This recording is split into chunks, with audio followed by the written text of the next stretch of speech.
ओम वासुदेवाय नमः। आप सभी का मेरे YouTube चैनल पर स्वागत है। मैं आप लोगों को प्रदोष व्रत की कथा की सुना रही हूँ। आज आप लोगों को मैं बुद्ध प्रदोष की पूजा विधि और बुद्ध प्रदोष को कौन सी कहानी कही जाती है इस बारे में मैं आप लोगों को बताऊंगी। सबसे पहले तो प्रदोष व्रत हम भोलेनाथ को समर्पित करते हैं, उनकी हम पूजा करते हैं। साथ में माँ पार्वती की पूजा करते हैं या शिव परिवार की पूजा करते हैं।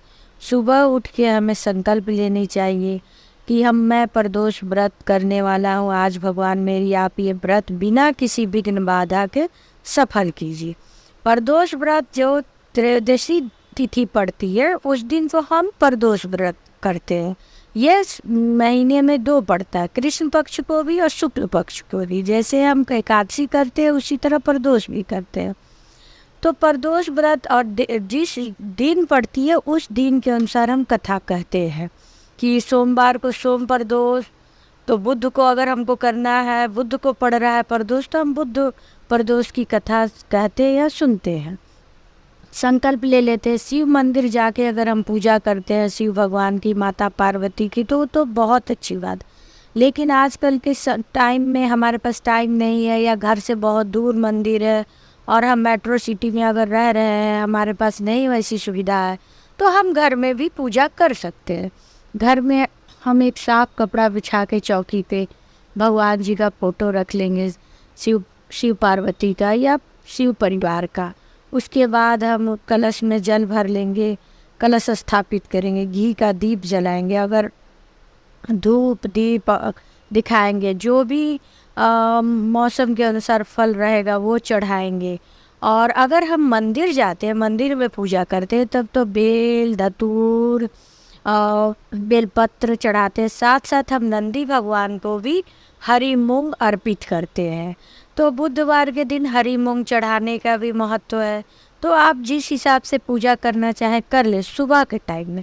लेकिन प्रदोष व्रत ऐसा है कि इसमें सुबह की पूजा के साथ साथ शाम के पूजे का सबसे ज़्यादा अधिक महत्व है, क्योंकि सूर्यास्त से 45 मिनट पहले से लेकर 45 मिनट बाद के समय को हम प्रदोष काल कहते हैं, या अपने बोलचाल के भाषा में उसको गुदली वेला भी हम लोग बोलते हैं। तो वो समय में पूजा करना अनिवार्य है। आप अगर किसी कारण से घर से बाहर हैं, नहीं समय पे पहुंच पा रहे, तो आप मनन पूजा कर सकते हैं उस टाइम को देख के। उसके बाद जब घर आइए तब आप पूजा कर लीजिए।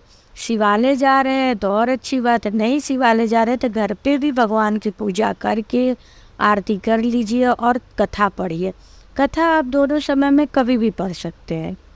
अगर आपके पास टाइम शाम को नहीं रहता है तो कथा आप सुबह भी पढ़ सकते हैं। और दिन भर इसमें व्रत रहते हैं। शाम को पूजा आरती करने के बाद हम एक टाइम मीठा भोजन कर सकते हैं।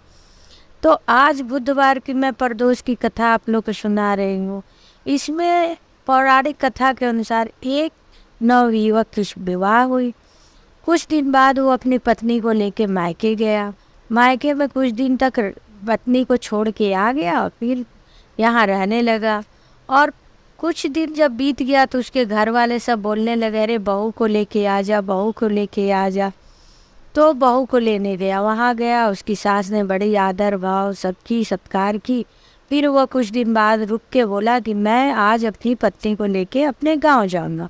तो उसके सास ससुर बोलने लगे, देखिए दामाद जी, आज बुधवार के दिन है, बुधवार के दिन बेटी को हम लोग नहीं भेजते हैं। हमारे यहाँ ऐसा प्रचलन नहीं है कि हम बुध को अपनी बेटी को भेजें। आज आप ना जाइए। वो जिद करने लगा, नहीं नहीं मैं बहुत दिन से रुका हूँ, मैं जाऊँगा, आज ही जाऊँगा। ऐसा कुछ नहीं होता है कि बुधवार को नहीं जाया जाता। और उस दिन बुध प्रदोष भी था। वो जब नहीं माना तो भारी मन से उसके सास ससुर ने उसकी भी पत्नी के साथ उसकी विदाई कर दी। जब वो चलते चलते गया तो संध्या का बेला था, वही प्रदोष काल। उस समय क्या हुआ कि उसकी पत्नी बोली, अरे बहुत प्यास लग रही है, मुझे पानी चाहिए। वह इधर उधर देखा, कुछ दूर पे उसके नदी दिखाई दी, वो पानी लेने चला गया। पानी लेके वो जब आ रहा है तो देख रहा है कि अरे मेरी पत्नी तो किसी और पुरुष के हाथ से जल पी रही है और बहुत हंस रही है, उससे हंसी मजाक कर रही है। इसे बड़ा अजीब लगा, ये ऐसी कैसे है कि किसी पराये पुरुष के साथ ये बात कर रही है, हंसी ठिठोली कर रही। और वो गुस्से में भरा हुआ एकदम उसके पास पहुंचा। जब वो पास जाके देखा तो सेम उसी की हमशक्ल वो इंसान था। पत्नी भी देख के उसकी हैरान परेशान हो गई कि अरे ये कौन है, मैं तो वो समझ ही नहीं पा रही हूँ मेरा पति कौन है। बहुत दोनों में बहुत झगड़े बहस होने लगे। तभी वहाँ लोग इकट्ठे हो गए और एक सैनिक भी आ गया। वो उसकी पत्नी से पूछा कि आपका इन दोनों में से पति कौन है। वह कुछ बोल नहीं पा रही थी। उसकी चुप्पी को देख के वो मन ही मन शंकर भगवान से प्रार्थना करने लगा, हे भगवान, मैंने बहुत बड़ी अपराध कर दिए। मेरे सास ससुर मुझे मना कर रहे थे नहीं जाने के लिए, लेकिन मैंने अपने बड़ों की बात ना मानी। अगर इस संकट से आप ही मुझे निकालिए, भगवान मेरी सहायता कीजिए, हे भोलेनाथ मेरी सहायता कीजिए। वो मन ही मन भगवान से इतना अनुरोध करने लगा कि भोलेनाथ तो ऐसे ही भोले भाले होते हो, तुरंत उसकी मन की व्यथा को सुन लिया। और वो जब वो आँख खोला तो देखा कि वो इंसान वहाँ से गायब है। पत्नी भी कुछ समझ ना पाती। फिर वो दोनों पति पत्नी इस बात को समझ गया कि भगवान हमारी परीक्षा ले रहे थे या हम लोग बात नहीं मान के आए थे, तो ये सब हुआ। दोनों ने प्रण लिया कि अब तो हम लोग हर बुधवार को तो पूजा करेंगे ही करेंगे, खास करके बुध प्रदोष का व्रत हम जरूर करेंगे। और उस दिन हम शिव मंदिर, अब दोनों पति पत्नी अपने घर गए। हर बुधवार का वो व्रत करते थे। बुधवार गणपति भगवान को भी समर्पित थे तो पूजा करते थे, और बुध प्रदोष तो नियम से करते थे। और महीने में जो दोनों प्रदोष कृष्ण पक्ष और शुक्ल पक्ष की आती थी उनकी भी वो पूजा नियम से करते थे।